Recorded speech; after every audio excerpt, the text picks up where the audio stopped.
right? So we're going to be going through this chapter for whatever time we still have. I probably have just 4 more minutes before we go into questions. It's how to choose a satisfying work, right? One that will light you up, one that will give you life, one that will sustain you, one that will make you fulfill that you live life, one that you're not just doing for the sake of doing, but you're doing to bless people, to make an impact, to leave a dent in this life, right? And you need to find that work, right? It's a place of discovery, right? We don't just eat it at once, right? Even though when we came into this life, there's a disc that's put inside us. God has already put a disc saying, this is what you will do. This is how you make it. So in Ecclesiastes, the Bible talks about the fact that, God has set eternity in us. He has set eternity. The way to interpret that is God has set your definite path, your definite line inside of you before you came into this world. It's just like when we talk about Jesus Christ, it will say that according to what is written of him, he came. Right? Jesus Christ didn't just come out to come and find what's my career, what's my calling. Ever before he came, ever before he was conceived, right?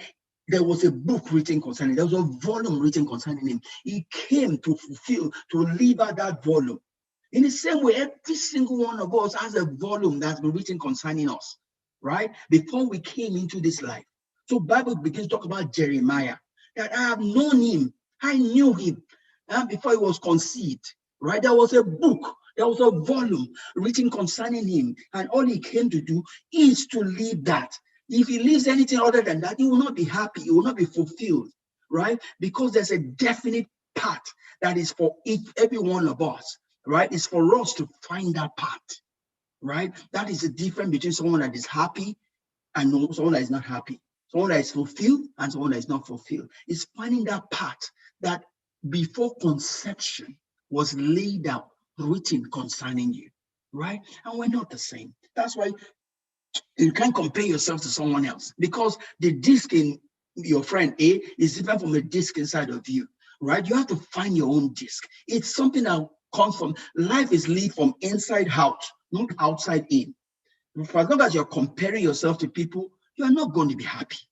You have to find that disc that God put inside of you to live out, right? And you find that by knowing yourself, right? So sometimes, your career and calling might be different. Maybe you chose your career and it's different from your calling. And sometimes you can lead the two together. Sometimes you cannot, right? Like I have one of my bureaus, right, who read petroleum engineering, read masters, even went to now do MBA and all of that. And she was doing very well as a petroleum engineer. Got a job, supervisor job. She was doing very well. But what was inside of her is she wanted to do fashion, right? She wanted to do fashion. Even from a very good job, she resigned and went to go along a line of fashion, right? And is in Silicon Valley right now, building businesses, right? Building businesses, connecting with the big players, right? Very intelligent, right? But her line was not what she studied. What she studied only created for her doors. Right now, she's way out of what she studied, and she's building businesses in Silicon Valley, right? All right, I'm done. 8:20. I'm opening the floor for questions now. I need to take a break. All of my slides I'll put on Facebook so you can catch up on the things I don't talk about. Any question for me before, and if there's no question, I can continue. But any question for me? Chidi, you have any question? Go ahead. I can't read. Let me read what's on the chat so that I can focus. Go ahead. What does this? I'm asking, where does talking about miles apart, calling and career? Yes. But for clergy, for instance, and maybe for a singer and things like that, don't their calling and career mix up together, become one? Not necessarily. For some people, yes. For some people, no.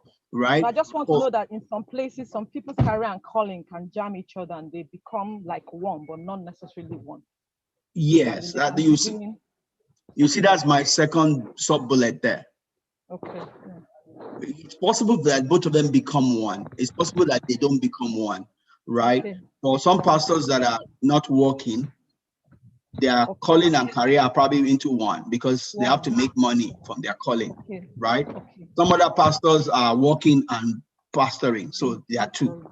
Okay, I just wanted to clear that then. Thank you. Some musicians make money out of their music, so it's one. Music, yeah.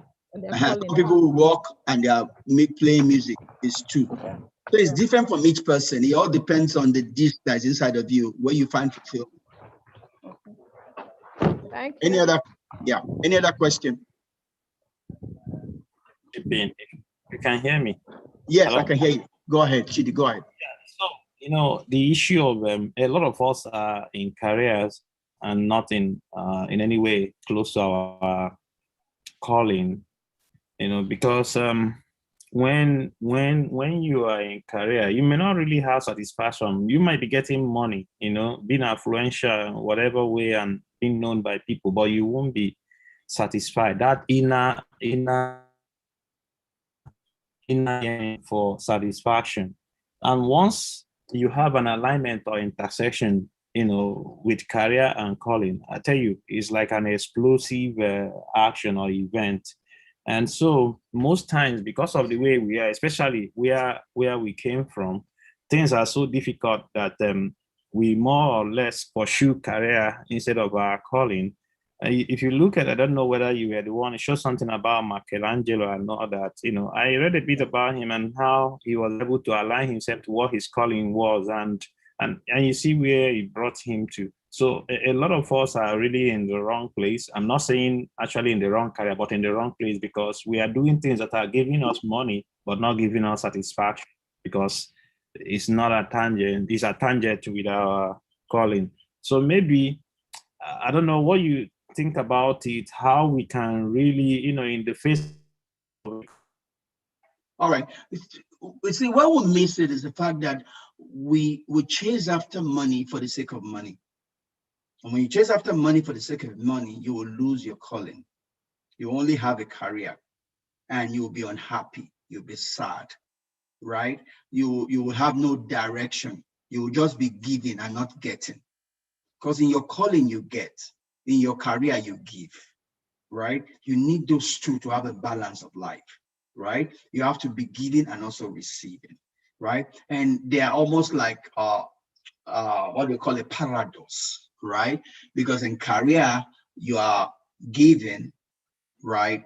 And you are giving, but you are giving for the sake of receiving, right? Though it looks like you are giving for other people, you are actually doing it for getting, right? On the calling, right? You're actually doing it for yourself. You are receiving, yet you are giving, right? So it's a paradox, right? One is like you are giving, but you are actually receiving, right? In carnal means. The other one is like you are getting, but you actually give them in metaphysical realm. So one is physical, the other one is metaphysical, right?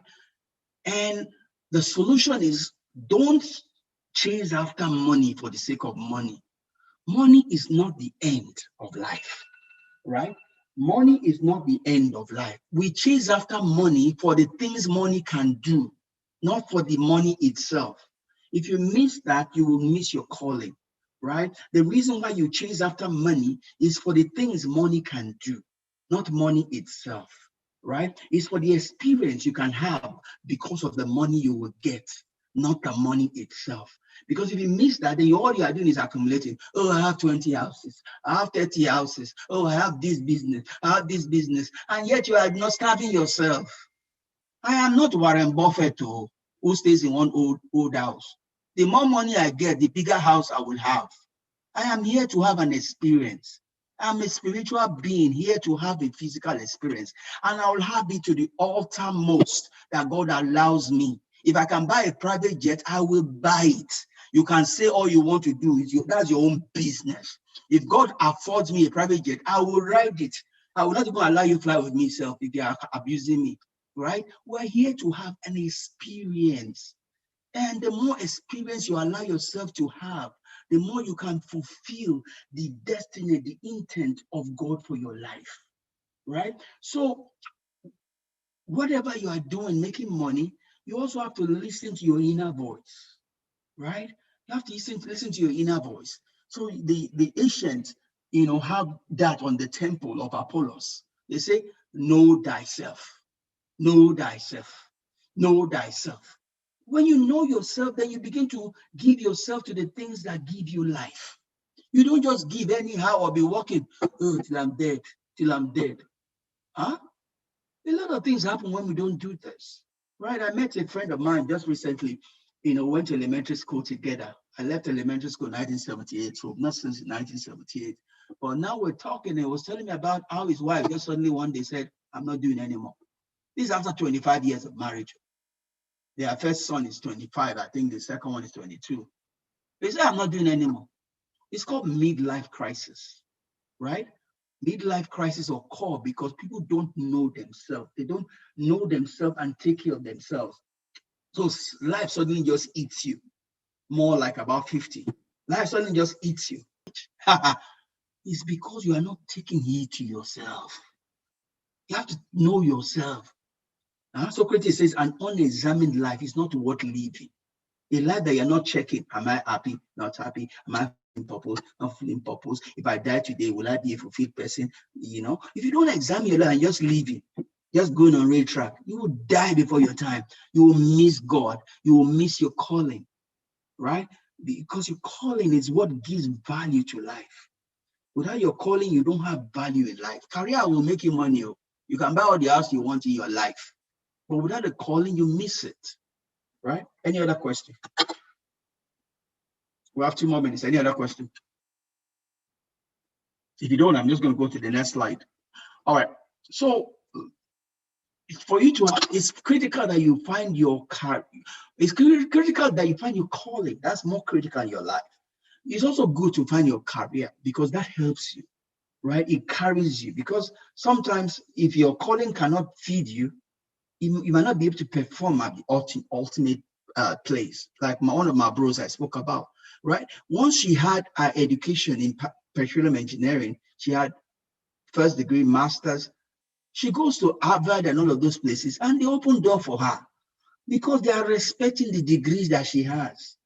Now, with the degree that she has, the doors are open. She can now affect them with her calling. But if she doesn't have any degree, though, when she goes to those people that are scholarly, what does he have? He doesn't have a degree. They won't open the heart or their person to her. So her calling will be useless, right? So there's a combination between those two, right?